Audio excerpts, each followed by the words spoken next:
Get your favorite cup of brew and join me on this next video. Alright, we're in a little different location than normal. We're out here in the shed instead of the shop.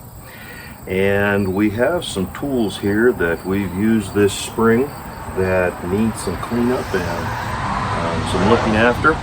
And so I thought I'd bring you out here and share with you how we clean these up.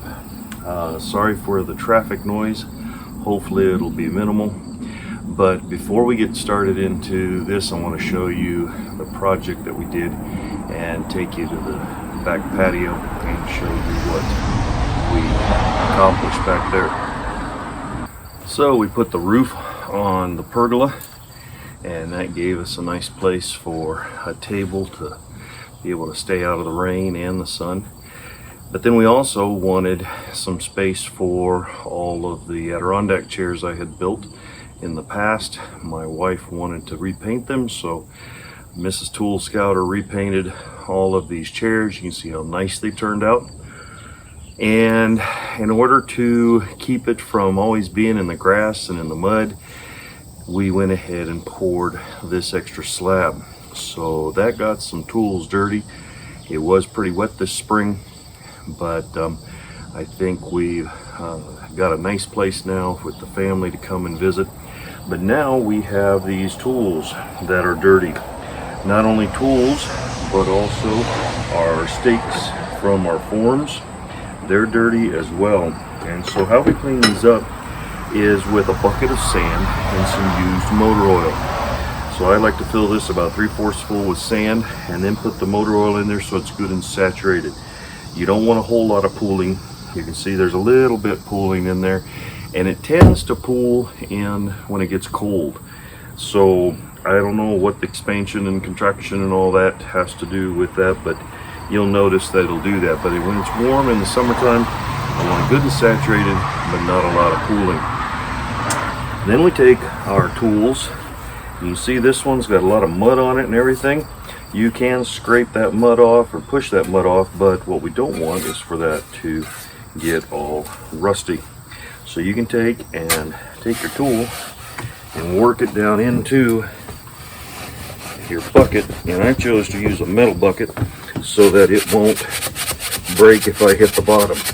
Plastic buckets could possibly break up. So stick that in there and get that good and clean. And then once you've got this good and cleaned up, what I don't want to do is to put it here in the shed so that it will drip down on the handles and on other tools. So let me bring you here in the shed and show you what we have here for shed storage. So here's what we have for shed storage. We've got pegboard up top here, and then down below I have some pallets. I have 2 layers of pallets. The pallet in the back is short, so I can get things in there, put them together with some 2x4s here. And then there's a pallet in the front that is taller, and you can see how all these large tools can fit down in that pallet, and it helps keep everything organized. Then I took a 2x4 and mounted a bunch of 2-inch and 3-inch PVC, and that holds some of my other tools. So when we get these tools cleaned up and we hang them like this, what we don't want is for oil to be dripping down onto some of our other tools. So what we do is we bring them over here to our next step. So now our next step is to take the tool out once it's relatively clean and set it over here into a bucket that has some gravel on the bottom. That way everything will drip, the oil will drip down into that gravel, and it will keep from getting anything dirty in the tool rack. In the summertime, when I'm using these tools a lot, especially something like this one, and this is a modified roofing shovel, but when I'm going to use this a lot, I'll just leave it in the bucket. And there's several tools like that. This tool here is for chopping roots, and get that in there, get it good and saturated, get it cleaned up, get some oil on it, and you can just leave it just like that. Set it in the bucket and it will keep things clean and orderly as well. I've got this brush axe, it's a thinner brush axe. Take that, stick that in there and clean it up. Set it in a gravel bucket. You can take a hoe. Take a hoe, stick it in there, clean it up, and that will work really nicely as well. Once you're done with the hoe, you can set that down into your bucket. Have the shovel that I modified and showed how I cleaned that all up. You take that, set that down in there, work it in, clean that up, and that will be nice as well. Put these things in there so you can just take all your tools and put them in there. Then if you're ready to put something away, especially when it comes in the winter, you can take your tools, take an old rag, and just wipe off all of that sand and rub that oil in really well. And then you can put your tool up, put it away. Good deal.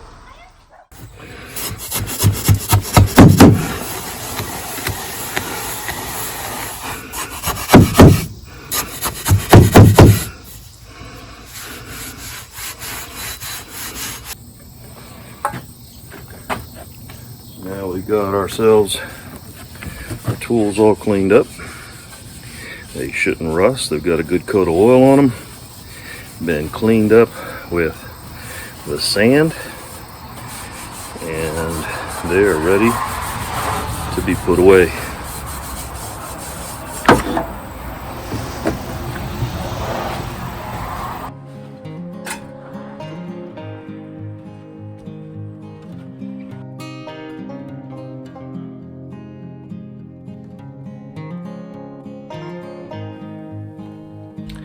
So thanks for joining me on this. We've got our tools all cleaned up, ready to be put away. This one here is looking in really good shape. This is one of those things that when you're done with a project, it's very simple and easy to run it through the oil and sand, set the tools in the gravel bucket so that they can drain there, and then when you need them again, you just pull them out of that gravel bucket and use them. When you're ready to store them for later, just wipe that all off and oil it up real good, wipe it off with a rag, and store them away so they'll be good and clean and ready for next spring. So this has been great. I have used this often. Hope it'll be a good pro tip for you, and hope to see you on the next video. Have a great day and God bless.